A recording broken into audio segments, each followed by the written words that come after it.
Okay, update for the week. It's Monday, and I did speak with my dispatcher, and I did get 2 loads. So they're the 2 loads that we talked about on Friday, and he actually mentioned that he just forgot to send them to me, and I should have probably bugged him, but honestly, I think it worked out good because I got to spend the weekend with the family. I think my wife was probably happier that I didn't work all weekend doing RV transport loads. And it gives me some work for the week. So, and to be honest, if I would have taken those 2 loads over last weekend and then didn't have any work this week, that would have been kind of silly. I'd rather work during the week and have the weekends off. So, I'm gonna pick up a load tomorrow, which is Tuesday. Run that one.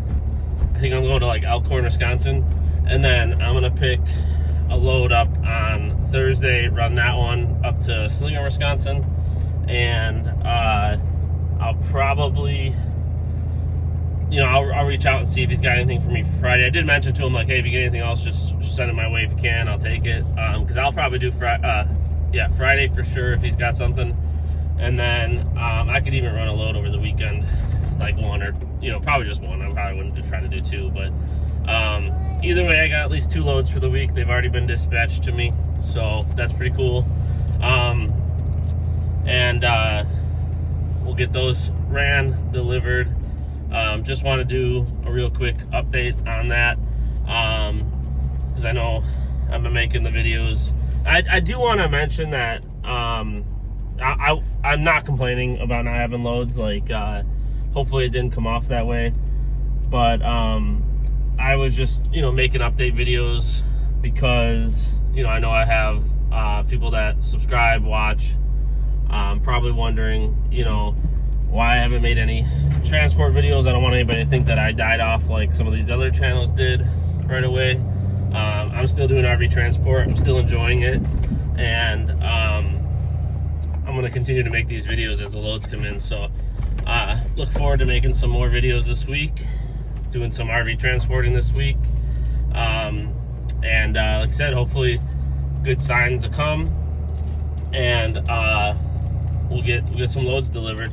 But I did want to also mention, like, I've done some videos in the past on the benefits to like a small RV transport company versus large, and vice versa. And I did want to mention that I do definitely appreciate working for a small company, because you kind of get to talk directly with like decision makers in the business and stuff like that. So like I was able to talk directly with the owner of the business this morning, who dispatches me, and he's the one that was like, hey, just so you know, I forgot to send you the loads. You could always don't worry about bothering me. And you're not really going to get that with like a large company. Like I see a lot of times people are, I saw a post over the weekend about someone was asking about I'm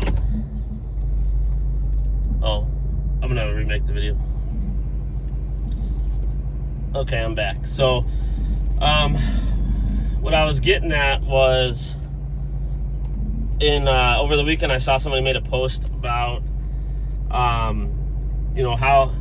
do you get a hold of a dispatcher on the weekend if you're trying to get a load or like a backhaul or something like that. And I know like a lot of the bigger companies, you can't you can't get a hold of a dispatcher on the weekend. Like, they're just not available. And with a larger company, that's kind of something that would happen. With smaller company like the one that I work for, I have direct contact with the owner, who is the dispatcher, and his direct phone number. I try not to bother him like nights and weekends, but he's always said like, don't hesitate to call if you need me. So like that's a benefit to like a smaller company. You get direct contact with the people that make the decisions and can really help you out with stuff. And you know, with the larger company, you're not going to get that.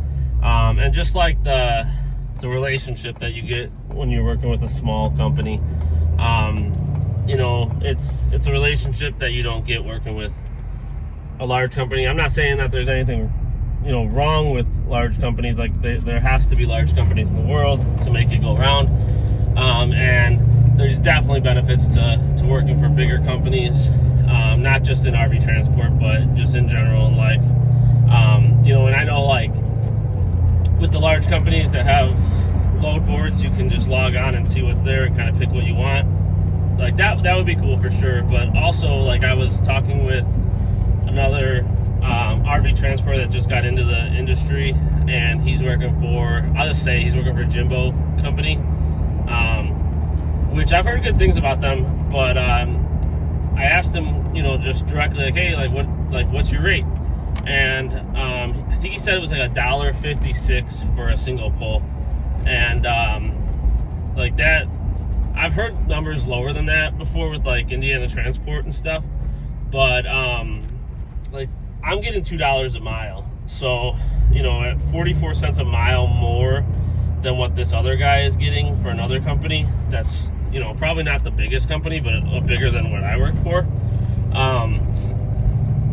Like that's a big difference. You know, even if they're giving you a fuel discount and they're covering your tolls and stuff like that, you're still not making out on those loads. Like, you know, and that's where I can see a lot of guys.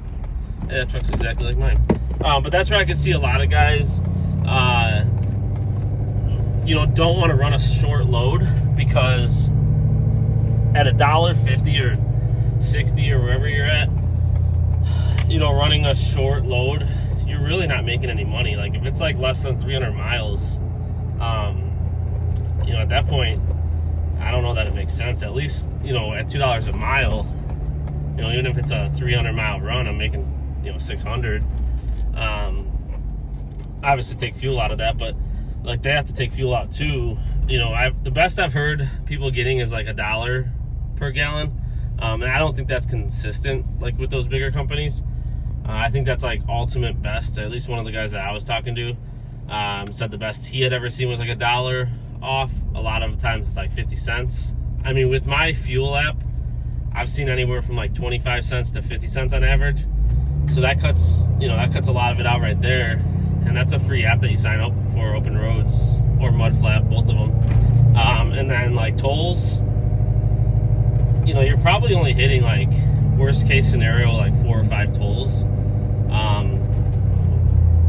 Maybe 10, 20 bucks, like, off the entire load.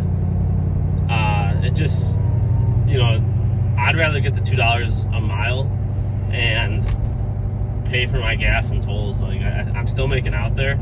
And then something else I was thinking about that I can't remember now. Oh, the pull-out fees. Like, I know some of the companies, the bigger ones, will waive it for like a short drive because they'll charge you like $30 pull-out fee. But they'll waive it if it's a short run because they can't get anybody to take a short run and charge them a $30 pull-out fee because they're taking so much of the pay, and then they're also only paying like, you know, $1.50, $1.60 a mile at that point. Like, it definitely doesn't make sense. I can only speak for the company that I work for. I'm not getting charged the pull-out fees, you know, so right there makes up the difference in like the tolls that I'm paying. So really it comes down to just the fuel difference, and I'm willing to bet, like, push comes to shove, I would think most of these guys are only saving like 25 cents more than I am per gallon.